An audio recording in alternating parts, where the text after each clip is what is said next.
Maxwell, Samuel. this is a big one. We've been sitting on this interview for a little while. We have. I'll tell you what. She makes good cushioning. It's been uncomfortable at times sitting on it for so long. My ass went numb at some stages, but we are talking to Rob Damiani from Don Broco. We haven't thrown to it yet. Calm down. This one we recorded a while back when they were last in Australia on tour. Yes. And we had kind of the opportunity to listen to a couple of like work in progress files, which was great. Still to be mastered files. Yeah, exactly. And that was kind of for what became the album that they've dropped today. Yes. And so we have a yarn about some of the songs in there, some of like how the stories behind the songs and kind of how they came about, as well as touring in Australia. But one big note that we need to note early. What's that? Oh, I thought you could. Oh, yes. So when we spoke to Rob, we weren't aware that Don Broco were collaborating with the GOATs, Nickelback. Yes. So don't be offended or don't comment to us that we didn't ask about Nickelback. Brother, we didn't know. We recorded this in September. Yeah. Long time. We've been sitting on this one. Earth, Wind and Fire territory, Sam. Yeah. I see what you did there. That's Thanks. very nice. Thanks, man. But yeah, I really like the album. It's very different. Mm-hmm. It's got this cool blend of like pop, like hyper pop meets probably the heaviest sounds Don Broco's ever created. So like, it was really interesting to pick Rob's brain, and boy, he's got the riz. Oh, the most charming young gentleman. I was like, wow, you played rugby, didn't you? And just because obviously we recorded this so long ago, we couldn't do this in the main part of the chat. I'm going to drop it here. So, well is how I usually start them in the interview. Well, Don Broco's latest album is Nightmare Tripping. It's out now wherever you get your music. So listen in. Sam. Take it away, me. Maxwell, we are here on ground at the Princess Theatre with none other than Rob from Don Broco. Mate, welcome to the show. Thank you. Thanks for having me, guys. It's an absolute pleasure. We've got so much to talk about. We've got a new album to dissect and analyse. But first, we start the show the same way every week, and that is just getting an idea of what's spinning in your playlist lately. Pretty much exclusively, there's like this... Well, I don't think they're a new band. They've been around a while, called Maruja from the UK. They're sort of based around the Manchester area. And I only discovered them a couple of months ago. Okay. And they're just insane. They just like... I saw them just randomly at Glastonbury. I just walked in a tent, heard some vibes, and I was like, what's going on here? And honestly, they're just like, the live show was just incredible. Hooked me in instantly. And I've just been just spinning their tunes ever since. Because, yeah, they're a phenomenal band. Shit, yeah. So, yeah, I mean, I think people are starting to hear about them now. I think they're about to release they've got a load of EPs and singles out, but they're about to release their debut album. I think it's their debut album. But yeah, I couldn't recommend them highly enough. If you like heavy, aggressive rock with awesome message and like just some crazy brass and brass. All right, yeah, just back. And like it's awesome. It's very progressive. Yeah, super melodic, but super heavy at times. Okay. Yeah. Maruja, yeah. Cool. I think that's how you pronounce it, yeah. I'm going to take your word for it. Yeah, Maruja. Maruja. I love when you stumble upon a band that you just like weren't ready for. You're like, this is fucking changed Honestly, my it's life. the best feeling ever. Like, Yeah. it's quite rare as well. Yeah. I guess festivals are the best place for that. When you just walk in somewhere, you don't know what's going on. And that first initial... I guess it's the same thing as a support band, when you're going to a show in a support band that you haven't checked out before, but you never get that experience again. Yeah. That first time of discovering music in a live environment, because the next time you see them, you've probably listened to their tunes or you've got an idea who they are, or even if you just checked them out briefly, like that initial moment where your mind is blown by something that you weren't ready for is incredible. So yeah. Oh, absolutely. I miss that feeling so much. We've had a chance to have a listen to some of the tracks, but before we get there, we wanted to talk about just the UK scene in general, because over the last little while, Sam and I have been talking about how so many of the heavy bands in the UK scene just feel so open to experimentation with all these other genres, and you guys in this new album feel like you're playing around with a lot of different sounds. Is there something about the UK scene in particular that just makes that experimentation within the genre like more fluid? Yeah, good question. I don't think I've ever really thought about it that much. It's kind of been part of like growing up in the UK. It's always felt a natural thing to try and do. I feel like there's definitely, I wouldn't say any pressure, but it feels like it always felt more of an expectation on us to be trying something new and to be, experimenting with different sounds and creating like a unique sound for your band. Always felt like the go-to for us. And I think we were kind of, you are influenced by other bands doing that. Definitely, I'd say there were more probably American bands who would be like, we are, growing up like we are a metal band, we are a pop punk band, we are whatever. And like there were one or two crossover bands within that then, I definitely got me excited more than the bands who were just like, we know who we are. I like that uncertainty of a band, who are still figuring themselves out. And there's definitely like in our local scene growing up, it felt like that was, we were probably still one of the bands maybe trying more wild things and like failing more miserably than other bands and trying to combine these different sounds. But it felt like it didn't feel like out of the ordinary so much to do it. Somewhat like one of my favorite bands from the UK, Biffy Clyro. From early on, they were always experimenting with their sound and bringing in different sonics and electronics and all sorts of, just trying things out all the time. And they were probably the biggest influence on us thinking, okay, we can do whatever we want, like anything's up for grabs. And seeing them do it and find like kind of relative early success, still just doing whatever the hell they wanted, it kind of gave us the confidence as a new band to be like, okay, let's give it a go. Well, it leads into our next question, which is one thing people have come to expect from Don Broco is to expect the unexpected with the sound. It feels like every album has a different sort of vibe to it. And this album in particular, it's the heaviest you've ever sounded in patches. There's little nice nuances of pop throughout. It just contains so many different elements. So when you were in the studio writing it, what was sort of the North Star that you were aiming towards, as a cohesive album? Yeah, I think this is the first time we've actually tried a little bit more to be slightly more cohesive in a sense. Because, we've always had a kind of anything goes policy. Whatever sounds good kind of makes it in the record. Whatever like excites us as feeling either different for us as a band or different to what other bands are doing. And this was the first time where we actually more lent in to our influences as a band, which, obviously there's so many influences, but like one of our, biggest genre influences starting out was nu metal. And we touched on that on our last record, Amazing Things. And it felt really good. And felt amazing to play live as well, which is a thing we kind of comes back to a lot. It's like what feels good live, what gets a good reaction live. And those songs just really, they delivered for us as enjoying it on stage.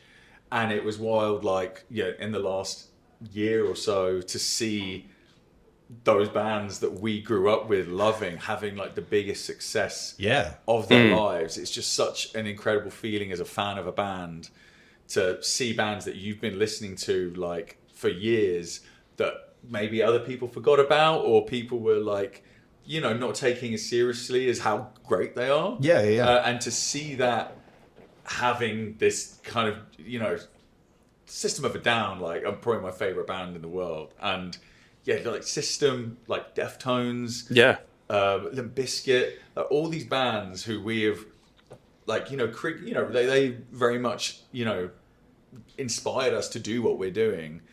To see them having like this incredible resurgence where new people are discovering them,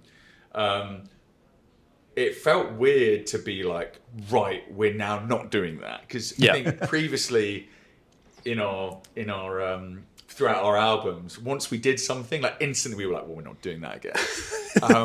But because it felt so good and it felt like, wow, this is now this, almost like realization of who we are as a band at the same time, while these bands are just just killing it. It felt actually right, instead of just rejecting it. Actually, okay, what out of the stuff we're writing here, what fits into that world to create a slightly more cohesive album that really just wears our influences on its sleeve. So that was the one thing, because we wrote so many songs this album, like more demos than we've ever had before, to maybe leave some out that felt they were just too weird for the record. Yeah. Well, and I want to hear those. And I'm sure they'll come out now, because like there's so many demos that we were like, this is awesome, and we want to work on this one day. But right now, to create something a little more cohesive, and also like I do think we struggle as a band when people ask like who we are, and describe us. I never know what to say, or even like how to fans of ours describe us to other people. And I feel like at least if there's one album that sounds a little more cohesive, well, at least this album sounds like this. Yeah. And I mean, there's still plenty of variety on the record, but there's definitely more of like a North Star, thing, at least pointing in the same direction. Yeah. You've pretty much smashed our next question as well, which is going to be like, what are the influences behind the album? But you've also mentioned before that this album's kind of going back to your roots as well, like as well as those influences. Why, aside from having that album that you can say like this is the Don Broco sound, why did it feel like this was the perfect time to like go back to that sort of almost like that starting place and kind of like build that narrative from the ground up again in this album? Yeah, I think it wasn't even something that we thought about too much. It was something that just felt right. It was like, I think because it was almost different for us to do that. Yeah. Like traditionally, we've always tried, not completely, between like technology and Amazing Things, our third and fourth albums, there was still like a kind of obvious progression, but there was still a change still tweak in sound. Yeah. And a more like evolving thing. And I think like our gut has always been just like do something different. So we were like, what could be different for us is not do something too different. and just really dive into, the stuff we loved. It just felt we didn't even have many conversations about it. It was like a one chat, like, what direction are we going? Well, so let's just do what we used to love growing up, because we'd never actually really touched on that. And I think as well, like, it lent in towards like I was more open. Just the music obviously inspires the vocals, and the vocals then inspire the music. Yeah. And I was more open to doing just like harsher vocals as well, and that inspired then the sound of the record. Yeah. And that's something again that came about by me kind of doing it live and enjoying it, because like in the song, in our live shows, I dip into those kind of vocals more than I'd actually do on record. But on top of that, it was something that I'd always purposefully not done, because I thought I was just, so many it's almost like a get out of jail free card. It's like when you want something to sound heavy, you just scream it, and it just does the job. Yeah. You know what I mean? And I think I'd always kind of rejected the idea of it almost felt like kind of falling back on a safety net of just screaming something, because you don't have to like come up with any melody for it.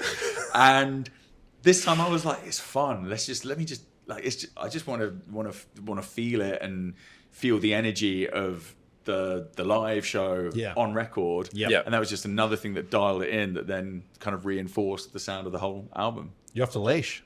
Yeah, I'm going wild. I'm mad dog here.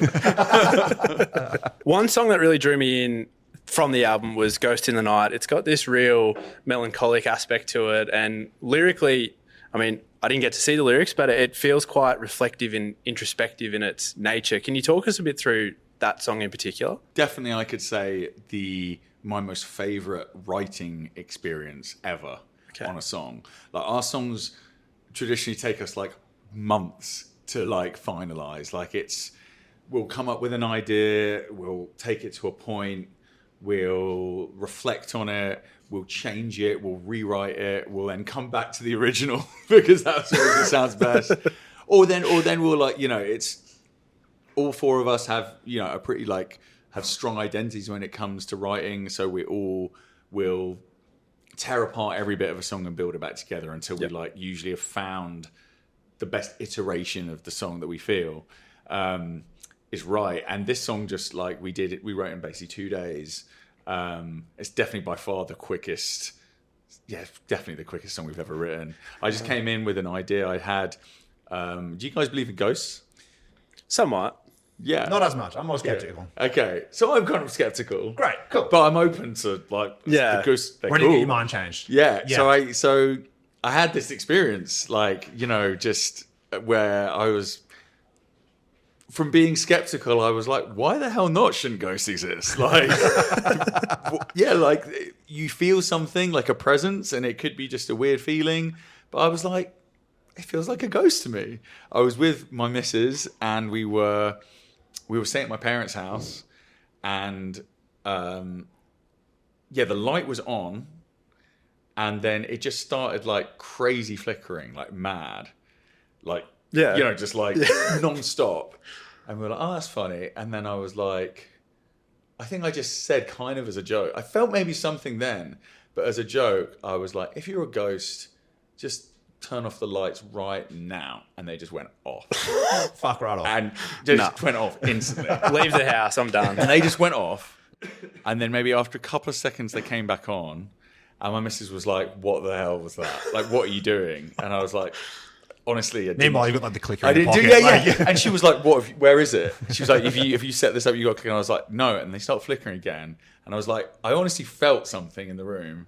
And I was just like, "Look, if you're a ghost, prove to my missus you're here, ready. Like, turn the lights. 3, 2, 1, go." And they just went off again. Fuck. And she was like, kind of like really just skeptical. She was like, "You've obviously got something set up." And I was just so calm, like thinking, wow, there's actually a ghost here. Yeah. And I didn't know it was like a haunted room. Or I asked my parents, they didn't know it was, if that was a thing. Fucking hell. I did it a third time and it didn't work. Okay. At that stage, the ghost like, fuck But this. at This that is point, I'm not performing for like you. she was kind of getting freaked out. Yeah. And I was just like, this is cool. Like, this is Yeah. cool as fuck. But it didn't feel like a scary ghost. It felt like a calming, good presence. Right. And it gave me the idea, and it felt more like, I kind of believe ghosts are probably more like, if they do exist, more our spirits or us in, thrown into the future or the past, things that are kind of, who knows how time works. It's such a, we've got an idea of what we think time is. Matthew McConaughey, Interstellar, pushing the book. Yeah, I mean, I love Interstellar. Yeah. It's a very much Interstellar kind of inspired idea. And I just told the guys the next day, we wrote it. We wrote the song. I had a rough idea of some lyrics. Finished the lyrics that night. Recorded them the next day, and like the song was done. Yeah. And I was buzzing around. I remember like the next day, just like cycling home, just listening to it, like pretty much exactly how you've got it now. Yeah. And just thinking like, this is the best song we've ever written. Which I get like now quite a lot, to be fair. Now and then you think it, and then you're like, oh, I like that one too. But yeah, that was one of the easiest like songs that just kind of came out of us ever. So Wow. I'll be really grateful. Yeah, I mean getting the mix right on that is a whole nother story. Yeah. But like, the actual song was like, really, really good experience. We are here at the Princess Theatre for the tour, but a new album, well, we're assuming a new album means a new set list as well. Are there any songs that you would happily leave off the set list, once the new album drops? Not necessarily the new songs, but some classics as well that you maybe think, look, they've done their time, but they're good to go. One song, well, I don't think it's done its time. Okay. But one song's just really hard to It's done your time. perform. Yeah. Is Manchester Super Reds. Yeah. For me, it's just a lot of breaths. Yeah. It's just a lot. It's something I record in the studio, and it's so different to then performing it live. And every time we have a little gap, in between tours, you then come back to it and you're like, oh my God, I forgot. Where am I meant to breathe? Where am I going to catch a breath in this? And I'm just like panting around the stage. I'm just like, just exhausted the whole time. Yeah. So that's one of those songs that like, the choruses are great. Like for me, I've let Matt do them mostly, so they're fine. But it's the verses. I just feel like I'm out of breath the whole time. Yeah. So like, but I feel like that only came out on the last record, so I don't feel we can ditch that quite. Just throwing a few screams in the verses just to Yeah, cover it. fine. Yeah. Do the odd Yeah. You guys sing it. Yeah. That's all you need. Rob, thanks so much for taking the time to have a chat to us today. Thank you guys. Cheers.